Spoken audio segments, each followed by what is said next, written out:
దూత media, power of news. భవిష్యత్తులో కూడా మేము కోరుకునేది వైసీపీ నాయకుల్ని, మీకు ప్రతిపక్ష హోదా ఇవ్వకపోయినా ప్రజలు మీకు 11 సీట్లు ఇచ్చారు, దాన్ని గౌరవించి మీరు అసెంబ్లీకి రండి.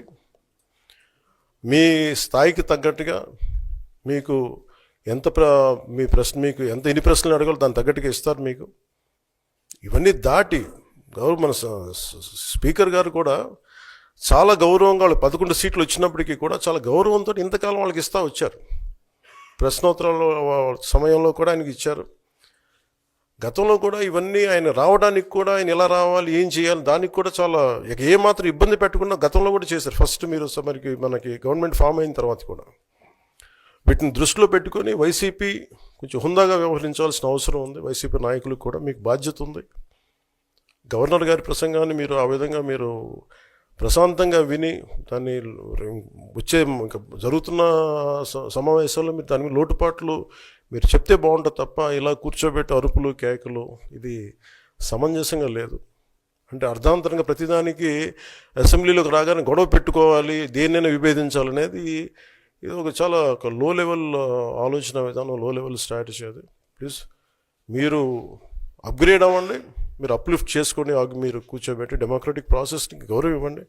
మనస్ఫూర్తిగా వైసీపీ నాయకులకి ఇది నా విన్నపం, నా విజ్ఞాపన. This what I would like to say. And నిజంగా కావాలి అంటే మీరు ఈ 5 సంవత్సరాల్లో మీరు ప్రతిపక్ష హోదా మీకు రాదు. అది మీరు మెంటల్గా ప్రిపేర్ అయిపోండి.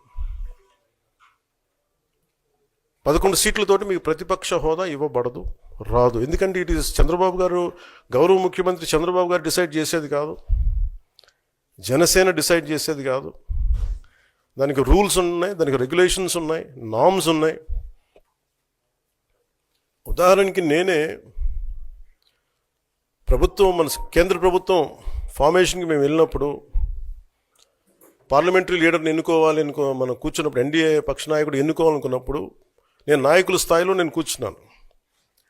అదే నేను ఇక్కడ మంత్రిగా ప్రమాణ స్వీకారం చేసేటప్పటికి నన్ను ప్రధానమంత్రి గారి పక్కన నన్ను కూర్చోబెట్టలా. నేను డిప్యూటీ సీఎం అయినప్పటికీ కూడా అది మంత్రి హోదానే కాబట్టి తిరిగి నన్ను మంత్రులందరూ పక్కనే కూర్చోబెట్టారు తప్ప ప్రత్యేకంగా నన్ను అక్కడ కూర్చోబెట్టలేదు. అంటే very specific rules and regulations నడుస్తాయి. ఉదాహరణకి పొద్దున కూడా స్పీకర్ గారు ఎదురొస్తే నేను అసెంబ్లీలోకి అడుగు పెడతా ఉంటే స్పీకర్ గారు ఎదురొచ్చారు. మనకి వచ్చి ఆయన కూడా ఆయనతో పాటు రండి అని వెళ్తుంటే ముందుకు తీసుకెళ్తుంటే నాకు అనిపించింది, సార్ ఇది డిప్యూటీ సీఎంకి ప్రోటోకాల్ ఉండదు, ఓన్లీ ముఖ్యమంత్రి గారు, స్పీకర్, మనకు కౌన్సిల్లో ఉండే చైర్మన్ ఆయనే మీరు చేయాల్సింది తప్ప ఇది మేము ఉండేది కాదని చెప్పి నేనే వెళ్ళిపోయాను. ఎందుకంటే మేమే ప్రోటోకాల్స్ బ్రేక్ ఎందుకు చేయమంటే మాకు లేని ప్రోటోకాల్ మేము అడగం. అలాగే వైసీపీ నాయకత్వం కూడా గుర్తించాల్సింది, ఇది మీకు హోదా ఇవ్వబడదు.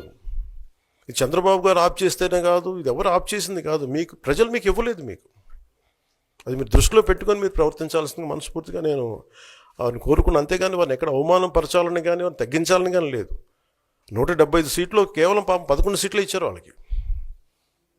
ఆ దృష్టిలో పెట్టుకొని ప్రవర్తించవలసిందిగా మనస్ఫూర్తిగా వారికి కోరుకుంటూ మీకు తెలియజేసుకున్నాను. Thank you.